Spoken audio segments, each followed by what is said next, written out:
havia 12 membros do Conselho de Supervisão da Recuperação Fiscal. Fomos informados que é um terceiro membro que se desligou do Conselho, que ainda não foi indicado o terceiro membro, portanto o Conselho está funcionando com 2 membros, dos 3 fixados em lei. Né?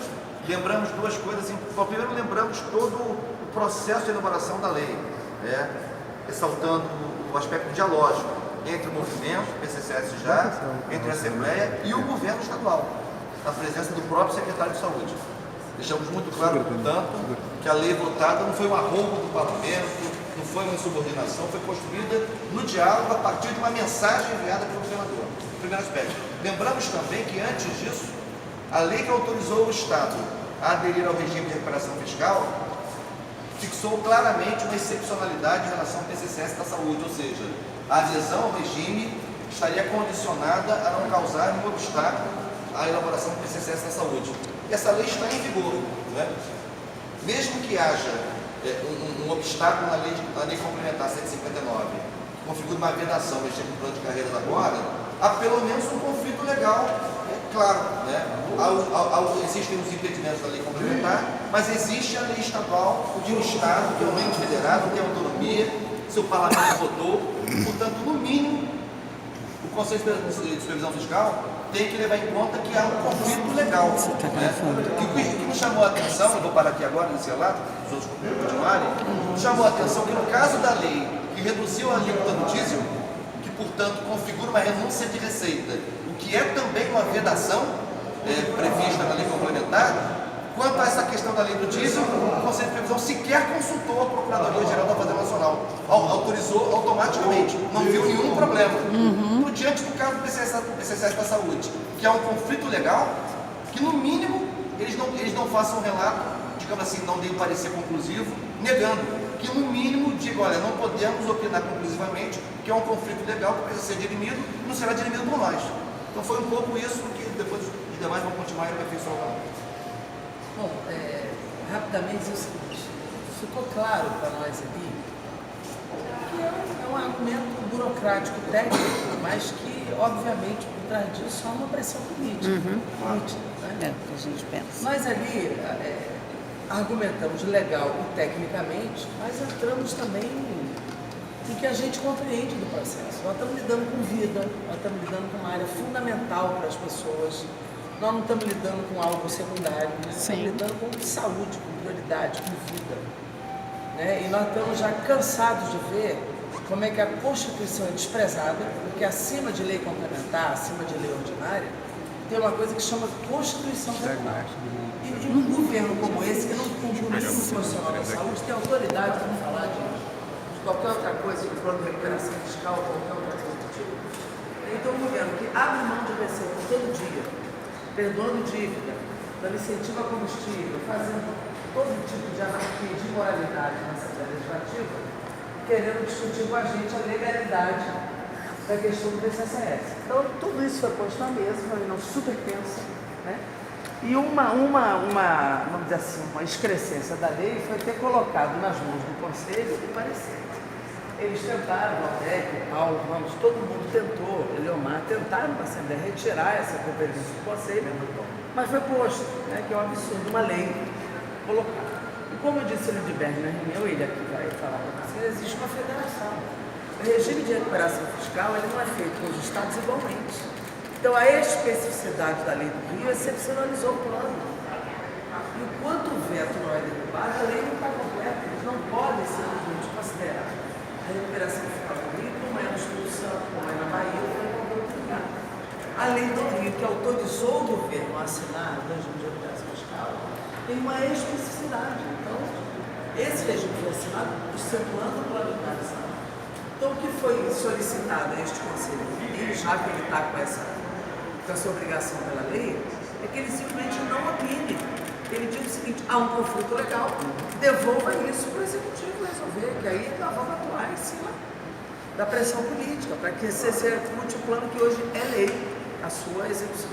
Então foi muito tensa a reunião, a pressão foi igualmente de todos os parlamentares ali, com a mesma opinião, a pressão foi grande, ficou um negócio tenso, não foi uma reunião simples, foi muito dura, mas a gente cumprimos o nosso papel de tensionar, ele sabia que você estava lá de fora, sabem da pressão, sabem do que vocês significam nesse momento, e aí nós vamos ver qual é o parecer que será dado, mas nós vamos continuar atuando politicamente para cima da pressão dos governos todos, esses governos que não nos representam, mas é a pressão que a gente tem que fazer. Mas foi bastante tensa, a reunião muito dura, e todos os argumentos possíveis foram utilizados em nome da saúde, em nome do que vocês significam, em nome do que a privatização tem significado, em nome da desproteção da vida, da saúde das pessoas. Pessoal, eu acho que essa reunião hoje aqui do Paulo foi importante, porque eles estavam com uma posição já fechada contra. E esses deputados aqui, ó, Eliomar, Valdec, Paulo Ramos, Benedito, Bolon, Jandira e eu, Luiz Célio, que estava lá também, a gente foi para cima. A Jandira começou levantando um ponto que é fundamental, que é a vida das pessoas. Estamos falando de saúde, são servidores, mas a vida das pessoas da ponta. A gente sabe como isso está repercutindo. E o segundo ponto é que nós, como parlamentares, em determinado momento, olhei para eles, os senhores acham que estão acima da Constituição, da Federação? Como é que pode uma comissão ter uma lei estadual aprovada? Tem todo um processo. Eles não têm poder para isso, não têm autoridade para isso.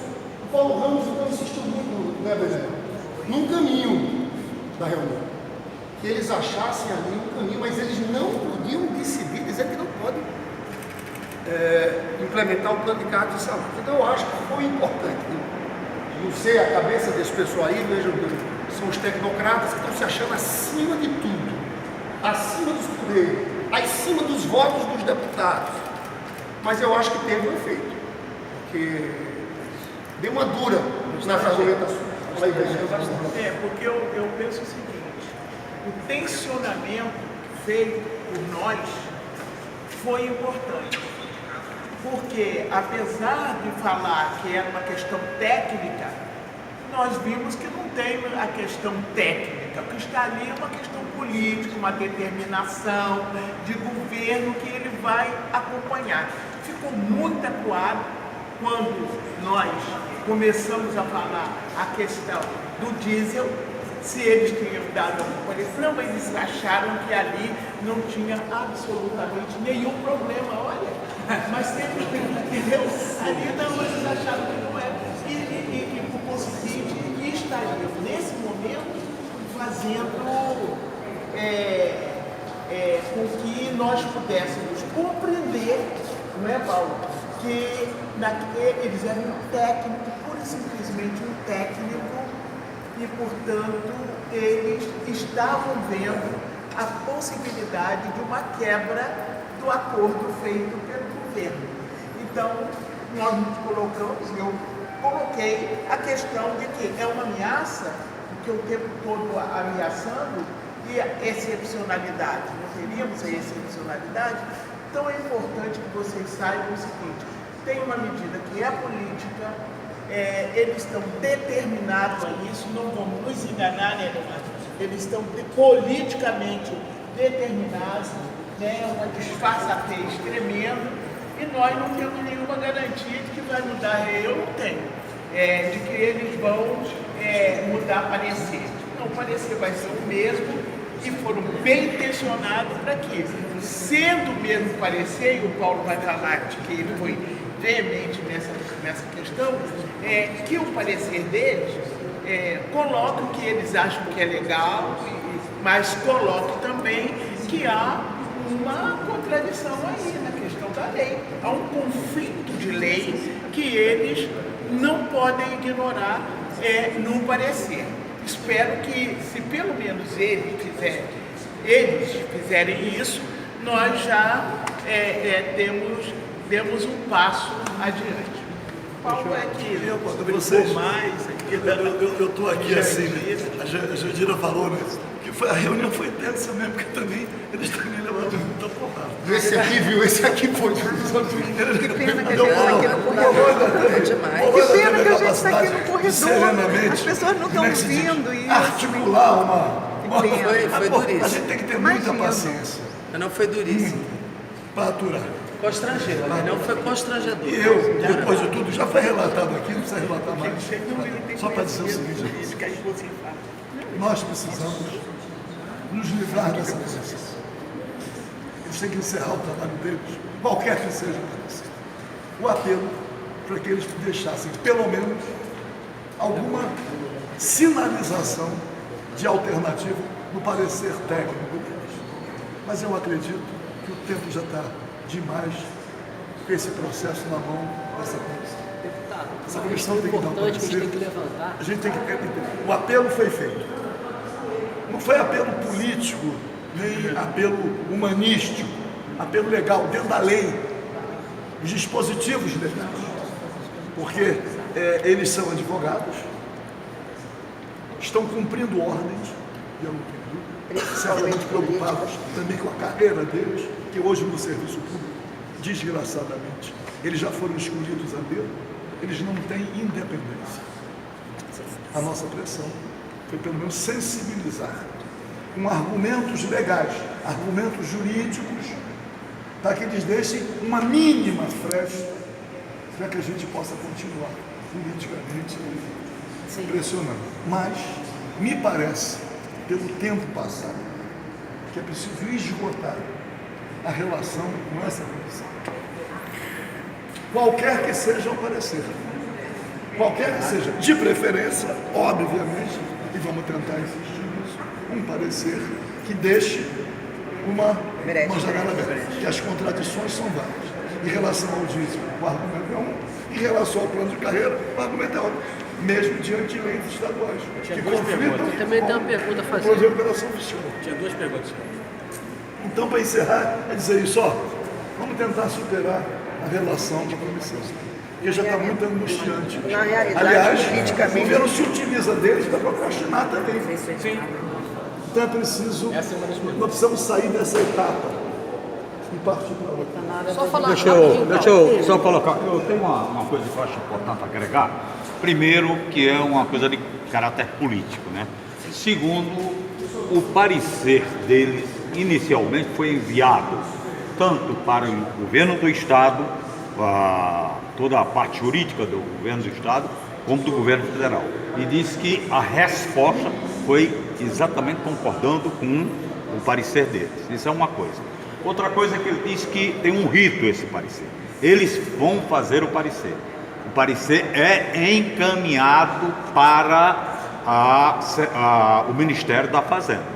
O Ministério da Fazenda estuda, lê e depois disto ainda envia isto para o Presidente da República. Quer dizer, o batido do martelo é na Presidência da República. De maneira que tanto em relação ao governo do Estado, cabe a gente estar atuando, continuar atuando, como também essas instâncias de nível federal, Ministério da Fazenda e Presidência da República. Mas uma coisa Eles importante. reproduziram com os senhores a mesma coisa. É isso, falando com vocês. Que falaram. Eles falaram.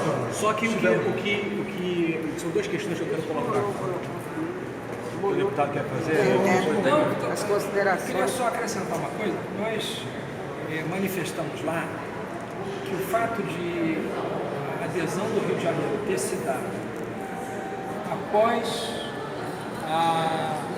o veto do governador ao artigo 7º da lei estadual, que excepcionava o plano de CAPES da saúde, portanto o governador vetou e depois de vetar foi lá e assinou a adesão, antes da Assembleia derrubar o veto.